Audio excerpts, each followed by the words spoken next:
Boa noite para você, bom dia, boa tarde, da onde você está assistindo esse vídeo.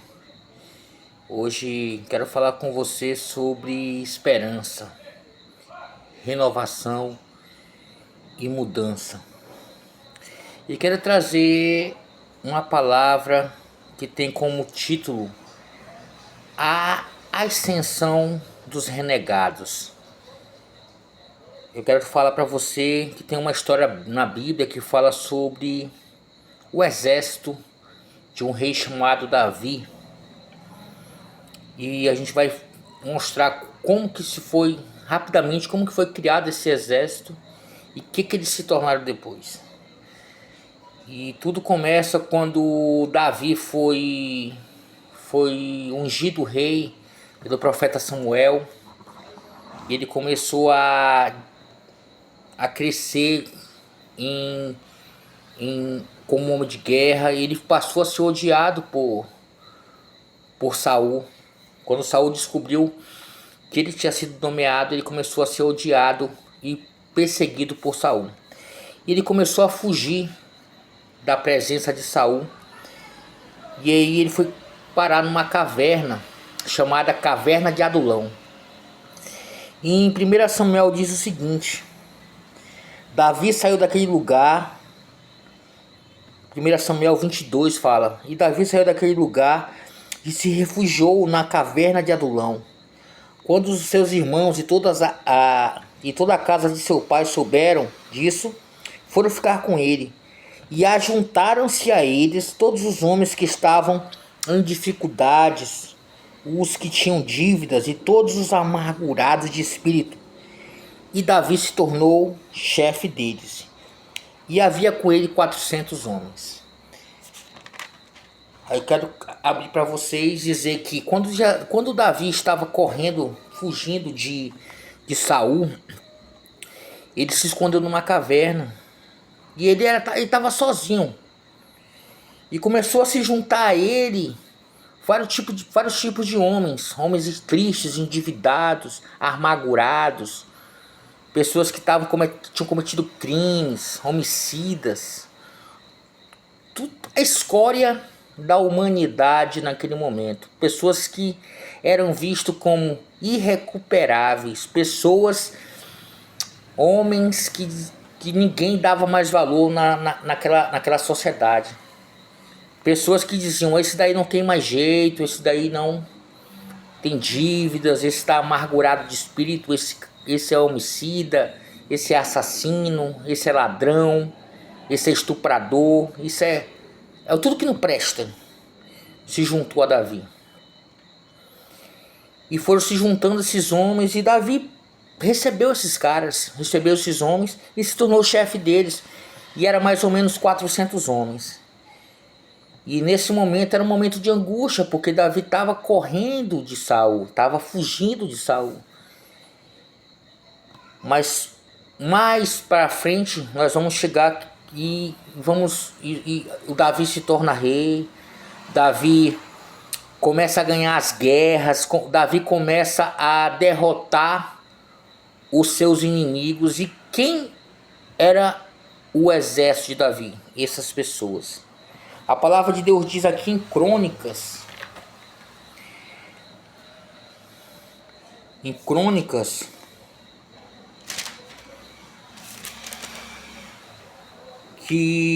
Crônicas 12, que esses homens, esses guerreiros, alguns foram chamados de Gaditas, da tribo de Gade, e falava assim: dos Gaditas passaram para o lado de Davi quando ele estava na fortaleza, ou seja, no deserto, na caverna de Adulão.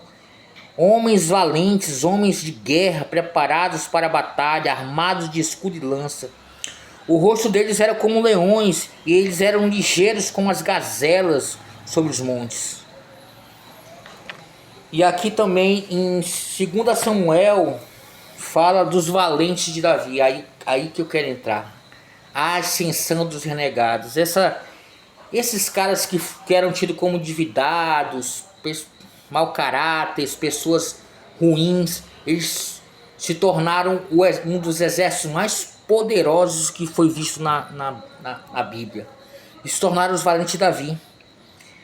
Em 2 Samuel 23, a partir do 9, fala assim: depois dele, Eleazar, filho de Dodô, filho de Aioi, entre 3 valentes que estavam com Davi, quando desafiaram os filisteus ali reunidos para a batalha. Quando os filhos de Israel já haviam retirado, ele se levantou e atacou os filisteus até lhe cansar a mão e ficar grudado na espada. Naquele dia o Senhor efetuou grande livramento, e o povo voltou para onde Eleazar estava, somente para pegar os despojos. Então, aí que eu quero entrar: a ascensão dos renegados.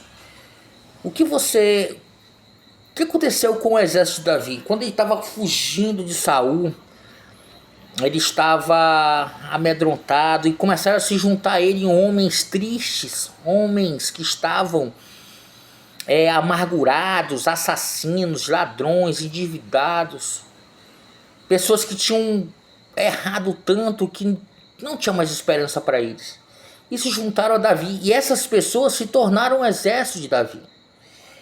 E depois a palavra de Deus, a história também de Israel, fala que esse mesmo exército, essas mesmas pessoas se tornaram o exército de Davi, que fizeram maravilhas. Teve um que, de tanto lutar, a espada grudou na mão dele, ele fechou a mão que grudou, que ele, matando gente, ele fez milagres. Alguns desses homens eram os gaditas, que eles tinham a cara de leão, eles eram ferozes, eles eram implacáveis e ágeis como as gazelas nos campos. E eles começaram a fazer feitos notáveis. E aí que eu quero entrar para dizer para você: o que você fez, a sua amargura, o seu coração está amargurado hoje, você está endividado, você cometeu atrocidades. Eu quero dizer com essa palavra que existe esperança para todos nós. Independente do que nós fazemos ou fizermos, existe mudança para a gente. Não acabou, não terminou. Às vezes você pensa: poxa, eu fracassei nessa situação, eu me endividei, eu errei, eu pequei, eu cometi um crime, e eu não tenho mais esperança para mim. E você está andando pelas cavernas da vida. Você está andando procurando alguém que possa fazer você ter um propósito novo de vida.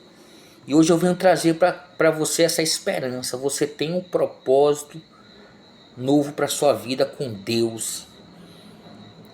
Não é o que eu estou falando, não é tão simples assim, né? Como eu digo, que a gente aprende com a filosofia estoica, o plantio ele é facultativo, mas a colheita é obrigatória. Tudo que você plantou você vai colher.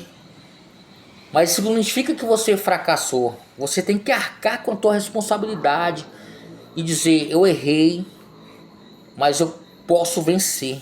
Eu estou endividado, mas eu posso sair dessa. Eu fracassei, eu errei, cometi um crime, mas eu posso encarar de frente e renovar a minha vida. Eu falhei com pessoas lá atrás, eu errei com pessoas, mas não é isso que vai parar a minha vida. Encarar os problemas de frente e dizer assim: a partir de agora eu vou fazer feitos notáveis. É o que aconteceu com esses caras. Endividados, homicidas, malfeitores, ladrões, estupradores, tudo que não presta. E eles fizeram feitos notáveis. A palavra de Deus está aí, a história está aí para dizer que há esperança para todos nós.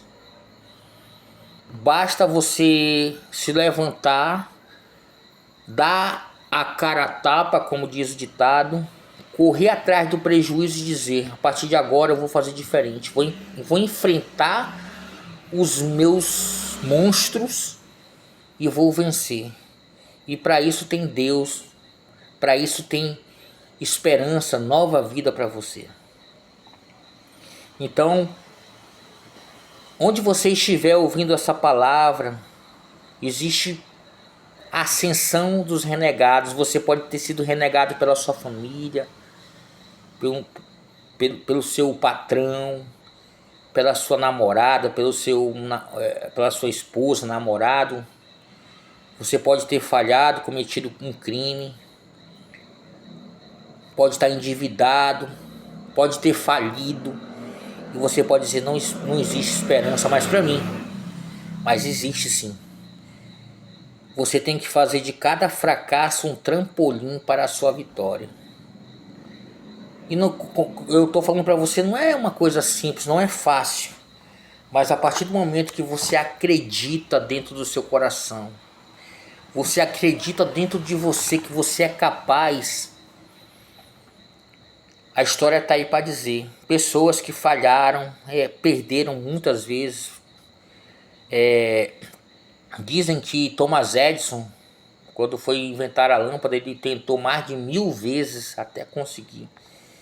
Abraham Lincoln, quando ganhou lá a eleição, disse que perdeu várias vezes. Albert Einstein foi tido como burro, um aluno fracassado. Tantas outras pessoas que alcançaram a vitória perderam.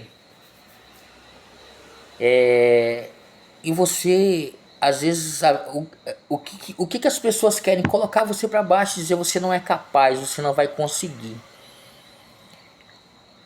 Mas eu digo para você, meu amigo, eu falei certa vez sobre não olhe para trás. Independente do que você fez atrás da sua vida, do erro que você cometeu, você vai colher muita coisa ruim, você vai ter que encarar isso de frente, vai. Mas não é isso que pode parar você. Não é isso que pode te travar. Não é isso que pode fazer você estagnar, virar uma estátua de sal, como aconteceu com a mulher de Ló. Então, meu amigo, eu estou dizendo para você, há esperança. E quero que você seja alguém que ascende das cinzas, que você ascende da renegação das pessoas e você volte a brilhar. Mas volte a brilhar não para dizer, olha, eu estou aqui. Não, para você refazer sua vida, refazer os laços com sua família. Nunca é tarde, sempre enquanto a vida há esperança. Então eu quero deixar essa palavra para você nessa noite.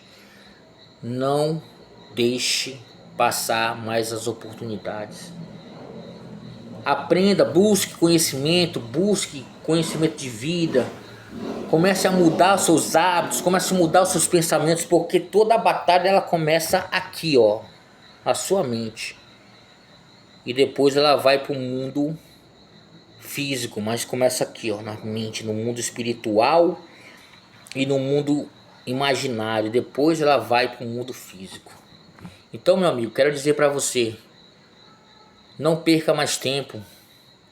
Se junte a pessoas que fazem você voltar a brilhar. Você tem talentos aí guardados que você vai usar, assim como essas pessoas que se juntaram a Davi, se tornaram os valentes de Davi, os guerreiros de Davi, os valentes, os gaditas, que tinham a cara de leão e eram ágeis como as costas, e fizeram feitos notáveis e ganharam guerras. Depois de muita gente falar, isso aí não, esse pessoal aí, esses homens aí não tem mais jeito. Eles têm um livro lá em Samuel somente para eles, e cada nome desses caras estão lá. Então, meu amigo, para você é a esperança. Quero deixar essa palavra para você. Tenha fé, tenha força, não tenha medo. Medo paralisa, mas tenha ousadia para romper barreiras. Essa é a palavra que eu tenho que deixar para você. Você vai arcar com as consequências dos seus erros, porque tudo que o homem planta ele colhe, isso é uma das leis universais mais verdadeiras. Mas não é isso que vai te parar não, meu amigo. Não é isso que vai te deixar para trás. Continue mudando o plantio, que vai chegar uma hora que você vai começar a plantar e vai começar a colher, plantar coisas boas e colher o que você tem de melhor. Só depende de você, só depende de mim, só depende de nós. Então, meu amigo, força, vamos lá, vamos pra guerra, vamos encarar as lutas e vamos ser felizes e vamos fazer acontecer. Então, palavra de incentivo para você. Deus abençoe, Deus te capacite cada vez mais, em nome de Jesus, amém.